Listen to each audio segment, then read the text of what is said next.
Right, before we start having a look at this fire kit and survival kit what I'm messing about with, it's an old one but I'm just replanning it all, and it looks like a mad shamble of shite, done it all over my coffee table, but it will all come together. But I just want to show you this. I've been experimenting again cooking. I made sort of, I don't know what I made, it was from a recipe. It wasn't even from a recipe, I just made it up. I banged some flour, brown sugar, cocoa powder, a little bit of butter and a bit of baking powder and some mixed fruit into a bowl, stirred it all up, got it into a splodge, put it in a baking tray, and this came out. And I tell you what, I don't know whether it's a cookie, bread, muffin, cake, but I tell you what, it tastes bloody nice, it's bloody gorgeous. So yeah, just random experimenting with some flour that were left over and some other bits, and I made like a Carl's creation. It's got like a crust on it, but it's squeezy. It's not stodgy, it's quite nice. Well, what? Lovely with bread. Anyway, we'll make Senna brew, come back, and we'll get into this survival tin, see what's in it. Now bearing in mind, it's just my idea of what I put in it, just stuff that's just for me. I'm not telling anybody how to make one up. You do it for your own benefit, your own needs. So, but I'm just showing you mine because I'm bored. But there you go. I'll catch you in a bit. Yeah, we'll make Senna brew, and then we'll have a look. Right, have you made your brew? You sat comfy? Just a quick, you know, I'm into my budget stuff. Like this, this is my favourite one because you can use it with anything, any fuel source really.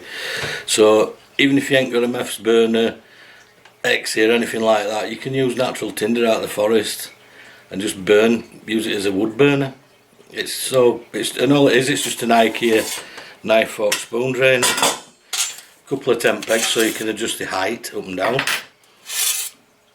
And it's just a drainer, an IKEA stainless steel drainer, and I've cut out a section at the front so you can fit your fires in. And again, homemade a meths burner. And I've done videos on these, so I'll not waffle on too much.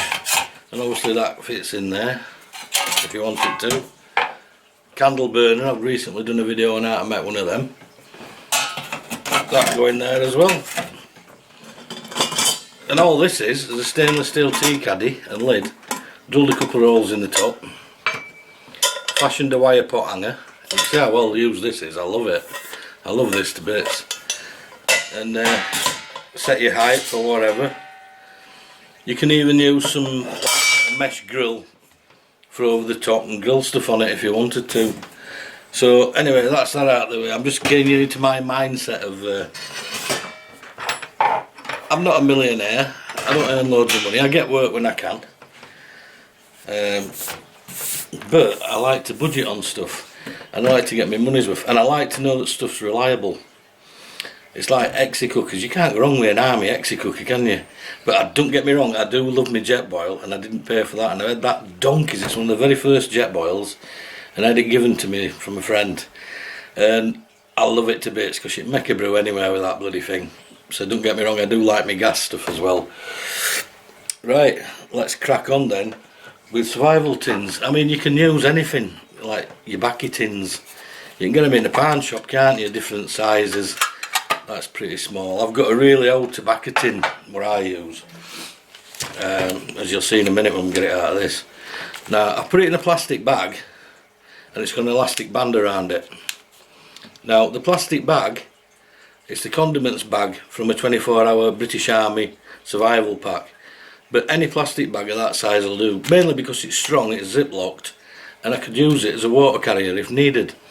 So we're saying survival tin. I'm not going to be flying over a jungle or over a desert, so I do use bits and pieces out of it. You know, if I've got it in my pocket and I forget something, or I don't know, I've forgot a lighter or anything like that, I know it's in here. And I can just get a fire going with what's in that and make a brew. I've even got a coffee in there, you'll see. So it just comes in handy. It's like, we'll call it a useful tin.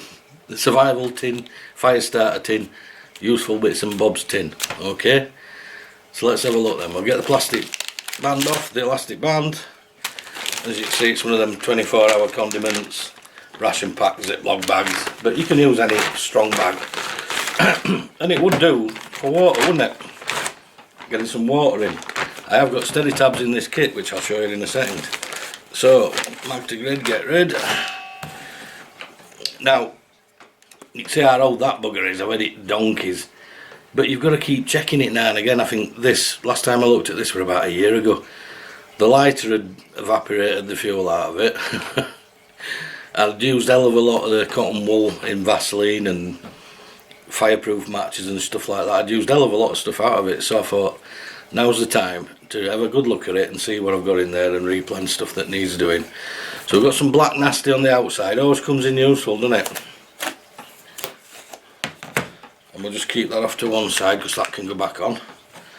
So first of all then, we'll look inside the lid. And I don't know if you can make it out, but sellotape to the inside of the lid is a Stanley knife blade and a needle with some pre-threaded cotton. And the inside of that is quite shiny as well, so you could use that as a reflector, you know, in the sun. Or even have a shave if you want. But yeah, as a reflector you could use it, couldn't you? Easily. Or, because I ain't got a compass in this kit, I don't need one in this country really. You could put water in it and use the needle, you know how to find north using that method. Plus, I always have an analogue watch. And if it's sunny, it's not often in this country, you can tell north and south by using an analogue watch, but that's a completely different subject altogether and we'll be waffling for ages. So that's the reason for not having a compass in that. I don't like them little button compasses, I just don't trust them. So anyway, we'll crack on. Right, so not necessary, but yeah, you can put it in if you want. Bit of fishing kit. So basically what I've got is a pre-tied fly on a hook. Obviously it's hooked, you don't have to use that, and it's pre-tied onto about 1.5 meters, 2 meter fishing line. Okay, but like I said, you don't need to use the fly, you could use a worm or any insect larvae or all like that you're going to find near riverbank. There's a couple of bits of shot in there as well to sink it if need be. So all you need to do is just get a branch off a tree, get all the little bits and pieces off it and make yourself a fishing pole, a little fishing pole, tie that to the end. You've got a little homemade fishing pole like old school, like you used to do when you were a kid. Then another thing we'll look at, obviously you can't use them in this country now because it's illegal. Snares, I don't know if you can see that one, it's quite a fine one that. Be alright for squirrels, small birds, etc. Got a tether on it as well. It's just a nice small one, handy to, you know, just stick in that one. Just in case, you never know, you might want a squirrel or a rabbit or something like that. I do have bigger snares, but I had this one in, but it takes quite a lot of room up this one. It's a big one, it'd be alright for like big rabbits and hares and stuff like that. It's got a bit of paracord as a tether on that end. I'm not going to go into trapping and stuff like that. If you want to get into trapping, recommend a good book for you. JJR Rambo, Mount Bowler. Get it off Amazon. Brilliant little book. Basic traps. Shows you how to make the snare one. Really well done it is, this. Give him a plug. Let's see if I can find the your bog standard snare. Yeah, there we go. So, yeah. You're basically talking something like that snare's for. And obviously the two little twigs, the tealers, you can make them just out of twigs, just to stand it up. But I'm not going to get into trapping and stuff like that, because it's all out there on the internet and stuff like that. But you can get that off Amazon. Malt Bowler, JJR Survival, Rambo, whatever they call him now. He's changed his name, and he Mike's brother, weapon collector. But yeah, cracking read that. Very cheap off Amazon, but very good, well designed, well laid out. If you need to know about trapping, get that. It lets you know in the simple terms. Basic survival traps, that's what it says on the tin, that's what it does. So I'll give him that little plug there, but yeah, it's worth getting. Right, small little flat torch, runs off like a watch battery, so now and again they're worth checking out, just to make sure you haven't pressed it in by mistake and it's run the battery out. But all it is them little watch batteries you can get from Poundland. Handy to have, slim line, and it fits in lovely. A lighter, yeah, no ferro rods or flint and stuff in here. A lighter, yeah. This had run out, I filled it back up, that's why you've got to keep checking stuff. Plus I've got some inner tube cut up, good fire starting kit in the tubes, yeah. Then a small little bag which contains all sorts of stuff to get your fire going. Bits of well, it's like garden twine all pulled apart. Give it a nice quick fire, get it started. A little bit of Exy, why not? Silver or Brasso, same sort of thing as your cotton wool. So we'll look. Oh yeah. If you're a smoker or you know anybody that smokes, you know the filter tips, well you just get them from shop.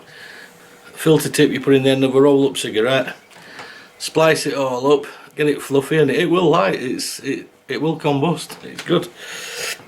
And then I've just got cotton wool in there that's soaked in like Vaseline, petroleum jelly type stuff. It's still quite moist, that's why I've got it in a bag, and that will whack straight up as soon as you get a spark on it. So that's all your fire starting gear. And I've been using it now and again, you know, if I've had a shitty cold windy day, rainy and all stuff like that, and I've been using Exy. And you know, Exy's a bastard to light, innit, now and again. Cheap, why not? You're gonna get a brew, aren't you? Small tea candle, why not? Don't get scented ones because everything in there will stink a scent then. Just get a bog standard normal candle, tea candle. Again with fire lighting, the Army windproof matches, supposedly windproof, in a sealed bag, just in case your light fails. A small open L. Now, I think this is ideal for a little survival kit. I know I've got a razor blade in there, but this is going to be more safe in it to use. And it's a little carbon steel blade, strong as hell and very sharp. So this will do a multitude of tasks, and for the size of it as well and the quality, a must have, I think.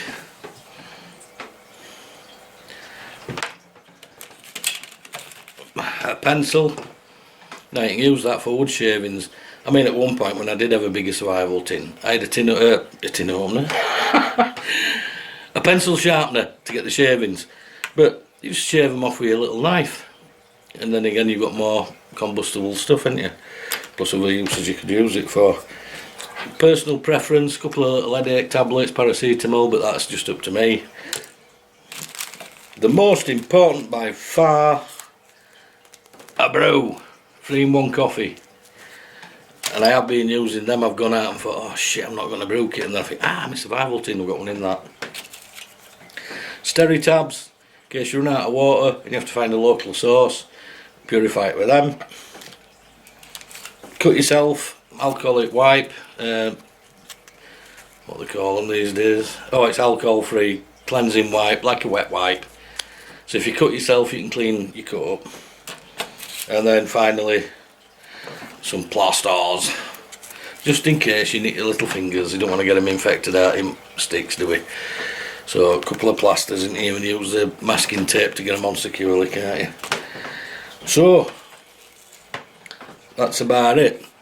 I did say I'm going to mention my fire kit. Now this is totally different. This is just to get your fire going, and it's just all like matches, charcloth, cotton wool, Exy, all good stuff like that you're going to start a fire with. And basically that's just if you're going to be out and you're going to make, you know, you're going to get wood fire going and it's damp, this will get your fire going and give you a chance. So always using that, so keep your eye on that, keep replenishing them. So I hope you've enjoyed that little demonstration or a look at my sort of survival gear. It's not survival gear, it's like, it's a tin of useful stuff that you take out with you. Useful bits and bobs, what you might need. There you go. So I hope you've enjoyed it. The next one I'll do, I've got a more specialised fire kit where I'm using a proper flint and a carbon steel striker and char cloth. Now that is a more specialised subject, so I'll do that completely different. I keep that as a different topic. But if you've got a lighter and matches, why don't you use them? But if you learn these skills as well, it's all good stuff, innit? So I hope you've enjoyed that. Cheers, and I'll catch you on the next one. Stay frosty.